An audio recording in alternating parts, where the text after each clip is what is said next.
안녕하세요.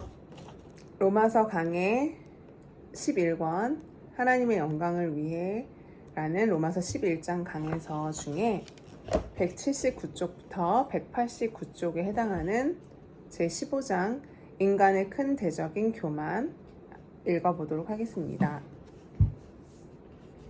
그 가지들을 향하여 자긍하지 말라. 자긍할지라도 내가 뿌리를 보전하는 것이 아니요 뿌리가 너를 보전하는 것이니라.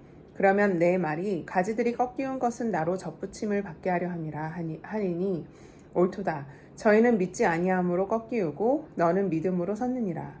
높은 마음을 품지 말고 도리어 두려워하라. 하나님께서 원 가지들도 아끼지 아니하셨은즉 너도 아끼지 아니하시리라. 그러므로 하나님의 인자와 어미를 보라. 넘어지는 자들에게는 어미가 있으니 너희가 만일 하나님의 인자에 거하면 그 인자가 너희에게 있으리라. 그렇지 않으면 너도 찍히는 바 되리라. 로마서 11장 18절에서 22절 말씀. 여기에는 주목해야 하는 일반적인 가르침이 있는데 바로 우리가 그리스도인이 된 다음에도 우리의 문제들이 끝나지 않는다는 것입니다. 때때로 우리는 일단 그리스도에게로 오기만 하면 모든 문제들이 끝이 나며 그리스도인이 됨으로써 어려움이 없어지고 모든 것이 명백해지는 것을 의미한다는 느낌을 받습니다. 하지만 비록 우리가 다른 구절들을 보지 않더라도 지금 보고 있는 이 구절 자체만으로 충분히 그런 느낌이 사실이 아님을 알게 됩니다. 우리는 중생하여 그리스도인이 되는 순간 즉시 가르침과 교훈과 경고와 책망과 징계를 필요로 합니다. 단지 우리가 그리스도인이 되었다는 사실만 가지고 우리가 완전한 행동을 한다는 것을 의미할 수는 없는 것입니다. 우리는 놀랄 만큼 많은 교훈과 지도가 필요합니다.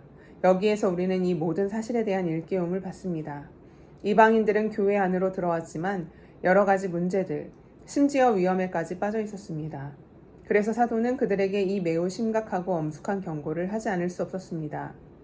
이것이 첫 번째 매우 중요한 교훈입니다. 대부분의 다른 목사님들과 마찬가지로 매우 많은 사람들이 바로 다른 무엇보다 이 점에서 혼란에 빠지는 것을 보아왔습니다. 즉 모든 것을 믿음으로 깨달으니까 교훈도 필요 없고 가르침도 필요 없다고 하는 이상한 생각입니다. 이보다 더 위험한 생각은 없습니다. 그러나 이것은 일반적인 가르침이며 여기에는 또 특별한 가르침도 있습니다. 그러면 특별한 가르침은 무엇일까요? 우리가 발견하는 첫 번째 특별한 가르침은 이 생에 있어서 우리가 그리스도인이 되기 전에나 후에나 항상 존재하는 가장 큰 위험이 바로 교만이라는 것입니다. 교만은 모든 상황과 조건에서 인간의 가장 커다란 적입니다. 자긍하지 말라. 그는 이방인들에게 그 가지들을 향해 자긍하지 말라고 말합니다. 또한 20절에서 다른 용어들로 그것을 설명하는데 높은 마음을 품지 말라라고 합니다. 성경은 자긍하는 것과 높은 마음을 품는 것에 대해 매우 자주 다루는데 이것은 놀라운 일이 아닙니다. 왜냐하면 인간의 원죄가 교만으로 말미암았기 때문입니다. 사실상 그보다 전에 사단도 교만으로 인해 타락했습니다. 교만은 우리의 모든 악과 모든 문제들의 근원입니다. 고린도 교회의 모든 문제를 봅시다. 사실상 그 모든 문제는 다른 형태로 나타나는 교만 때문이었습니다. 심지어 바울파, 아볼로파, 그리고 게바파 사이에 있었던 논쟁의 원인도 결국 이 교만입니다. 교만은 주님 안에서 자랑하는 대신 인간 안에서 자랑합니다. 교만은 우상들에게 바치는 음식과 영적 은사들에 대한 논쟁들에서도 나타납니다.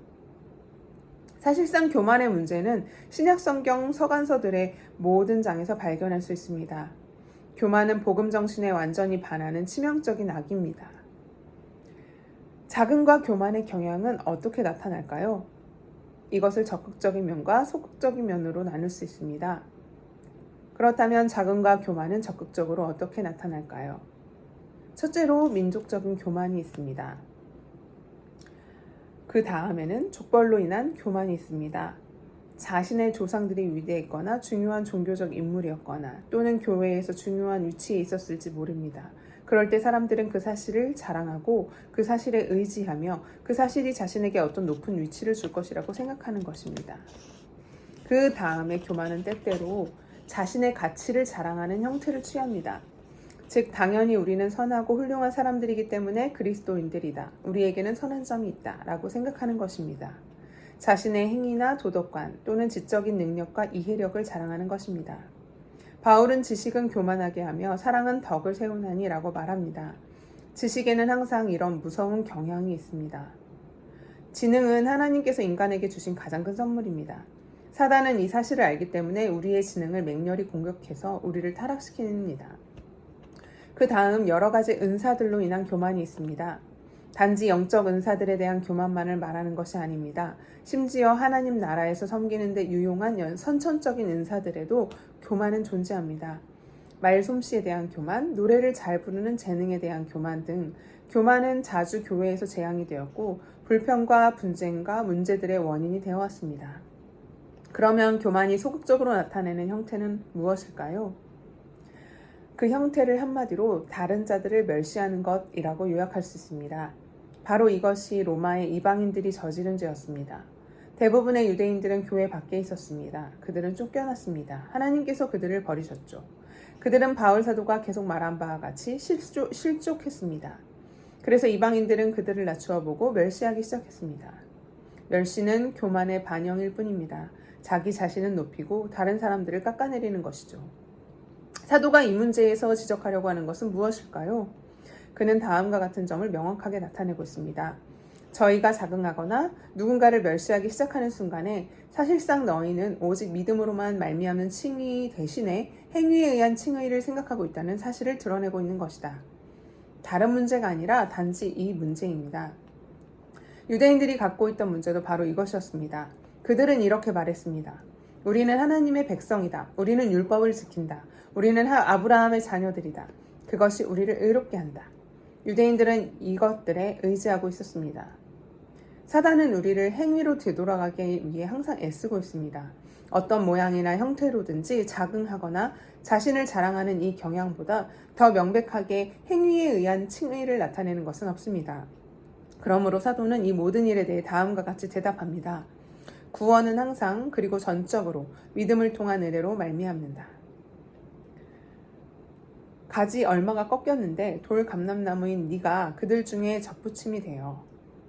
돌 감람나무의 가지들은 이렇게 자신들이 접붙인 것이 아니라 접붙임 받았습니다.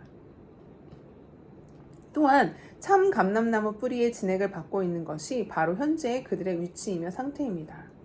자긍할지라도 네가 뿌리를 보존하는 것이 아니라 뿌리가 너를 보존하는 것이다 라는 그 말씀이죠. 모든 인간이 무가치하다는 동일한 진리를 다른 형식으로 설명할 수 있습니다. 이것은 절대적으로 근본적인 진리로서 바울은 이 진리를 반복하여 강조해 왔습니다. 모든 사람이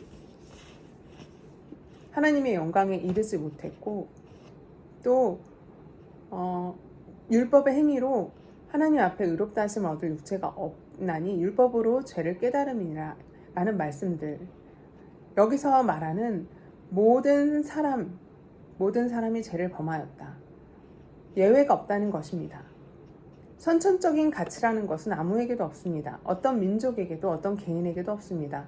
온 세상이 하나님 앞에 죄를 범하였습니다. 의인은 없고 하나도 없습니다.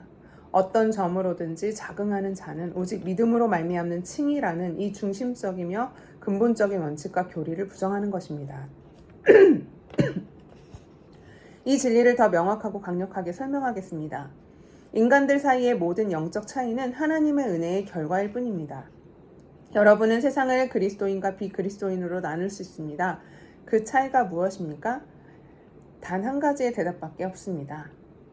인간들 사이에서 여러분이 볼 수 있는 영적 차이가 있게 되는 것은 오직 하나님의 은혜일 뿐입니다. 그 외에 아무것도 없습니다. 따라서 여러분은 이 차이를 조용히 드러내는 외에 어떤 다른 행동도 허용하지 말아야 합니다. 그리스도인의 삶은 믿음으로 시작하여 믿음으로 계속하여 하며 믿음으로 끝납니다. 어느 때나 인간과 하나님 사이의 관계에 있어 다른 기초는 없습니다. 사도가 4장 16절에서 17절 말씀에서 놀라운 진술로 이 진리를 설명한 것을 기억할 것입니다. 그러므로 후사가 되는 이것이 은혜에 속하기 위하여 믿음으로 되나니 이는 그 약속을 그 모든 후손에게 굳게 하려 하심이라. 율법에 속한 자에게뿐 아니라 아브라함의 믿음에 속한 자에게도니 아브라함은 하나님 앞에서 우리 모든 사람의 조상이라. 믿음에 속한 자입니다. 이어 우리는 다음과 같은 원칙을 말할 수 있습니다. 즉, 인간은 자신의 정죄에는 책임을 질 수 있지만 자신의 구원에 대해서는 전혀 책임을 질 수 없다는 원칙입니다. 인간은 그의 저주에 대해 책임이 있지만 그의 구원에 대해서는 책임이 전혀 없습니다. 인간은 자신의 정죄에는 책임을 질 수 있지만 자신의 구원에 대해서 전혀 책임을 질 수 없습니다. 어디에서 우리는 이 원칙을 발견할까요? 바로 여기입니다. 가지 얼마가 꺾였는데 돌 감람나무인 네가 그들 중에 접붙임이 되어 참 감람나무 뿌리의 진액을 함께 받는 자가 되었은즉 그 가지들을 향하여 자긍하지 말라. 너희가 아무것도 한 것이 없다. 자긍할지라도 내가 뿌리를 보존하는 것이 아니라 뿌리가 너를 보존하는 것이다. 우리가 우리 자신을 구원한 것이 아니라 하나님의 역사하심이 우리를 구원한 것입니다. 접붙임을 하신 분은 바로 하나님이시고 스스로 접붙임을 할 수 있는 사람은 없고 아무도 접붙임을 원하지도 않습니다. 왜냐하면 우리는 허물과 죄로 죽었던 자들이기 때문입니다. 그리고 이 비유에서 여러분은 우리가 돌 감람나무였다는 사실을 봅니다. 참 감람나무가 아닙니다. 아무 가치도 없다는 뜻이죠. 열매를 맺지도 못합니다. 무가치한 것입니다. 그리고 스스로 접붙임할 수도 없습니다. 접붙임을 하신 분은 하나님이시니까요. 그러나 여기 또 다른 면이 있습니다. 즉, 인간은 불신으로 인해 자신의 정죄에 대해 책임을 져야 한다는 것입니다. 유대인들이 꺾여졌습니다. 그들이 꺾여진 이유가 바로 그들의 불신이었습니다. 그들은 정죄에 대해서 책임을 져야 하지만 구원에 대해서는 책임을 질 수 없습니다. 그러므로 사도는 그들에게 주의하고 경고하고 있는 것입니다. 만일 순종하지 않는다면 그들은 정죄를 받고 책임을 져야 하는 것입니다. 인간은 항상 책임을 져야 합니다. 선택의 교리는 인간에게 책임이 없다고 말하지 않습니다. 인간에게 책임이 있다고 말합니다. 인간은 자신의 정죄에 책임이 있습니다. 불신은 정죄의 이유입니다. 그러면 믿음은 어디서 올까요? 믿음도 전적으로 은혜입니다. 너희가 그 은혜를 인하여 믿음으로 말미암아 구원을 얻었나니 이것이 너희에게 난 것이 아니오 하나님의 선물이라. 하나님께서 성령님으로 죽은 자들을 살리시고 죽은 자들은 생명이 이미 없습니다. 육에 속한 사람은 하나님의 성령님의 일을 받지 아니하나니 저희에게는 미련하게 보이며 또 깨닫지도 못하나니 이런 일은 영적으로라야 분변함이니라. 그렇습니다. 구원은 완전히 전적으로 하나님의 선물입니다. 그리스도인이 된 모든 사람은 국적이나 조상 또는 도덕성 때문에 그리스도인이 된 것이 아닙니다. 또한 스스로 믿기로 결정했기 때문에 그리스도인이 된 것은 더더욱 아니죠. 절대로 그렇지 않습니다. 여러분은 하나님의 은혜에 의해 여러분이 된 것입니다. 바울 사도가 겸손과 경외와 경계의 필요성을 되풀이하여 권고하고 가르치는 것을 기억하십시오. 저희는 믿지 아니함으로 꺾이우고 너는 믿음으로 섰느니라. 높은 마음을 품지 말고 도리어 두려워하라. 왜 그래야 할까요? 여러분은 이렇게 질문합니다. 사람들에게 무서워하고 두려워하라고 말하는 것이 그리스도의 복음의 일부일까요? 그렇습니다. 아마 오늘날 유행하는 복음은 아닐지 모르지만 그것이 신약 성경의 복음입니다. 성경의 모든 중요한 경고들은 바울 사도가 여기에서 사용하고 있는 바로 그 주장을 근거로 하고 있습니다. 이 경고는 적응하기 쉬운 사람들, 우리가 교회 안에 있는 이유를 밖에 있는 자들과 다른 사람들이기 때문이다 라고 말하는 사람에게 말하는 것입니다. 이렇게 말하는 순간 여러분에 대해 할 말은 한 가지밖에 없습니다. 여러분은 그리스도인이 아니라 바리새인처럼 말하고 있고 생각하고 있다는 말입니다. 교만, 자긍하는 경향, 어떤 면으로든지 우월하다는 의식, 나는 학식이 많기 때문에, 많은 책을 읽었기 때문에 지금 나와 같은 자가 되었다는 우월감, 나는 도덕적이고 다른 사람들, 특히 세리와 같은 사람들과 다른 사람이 되었다는 의식은 기독교 신앙의 정반대입니다. 그 가지들을 향하여 자긍하지 말라. 절대로 자긍하지 마십시오. 여러분에게는 자긍할 것이 아무것도 없습니다. 그리스도인은 나는 하나님의 은혜로 나와 같은 자가 되었습니다 라고 말하는 사람입니다.